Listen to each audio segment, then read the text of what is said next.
siz oldingizga qo'ygan maqsadga yetishlikda sodiqmisiz? Kelgan sinov, imtihon, mashaqqatlarga tayyor turing.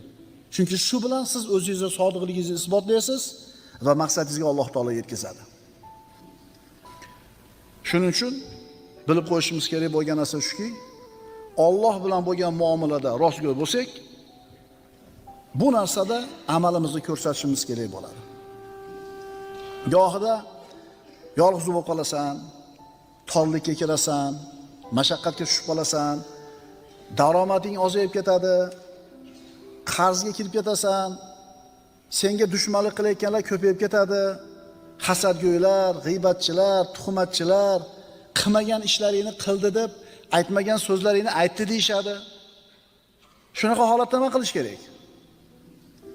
Modomiki o'sha maqsadga yetishlikda sodiqmisan, haqqa yetishlikda rostgo'ymisan, sobit turish kerak.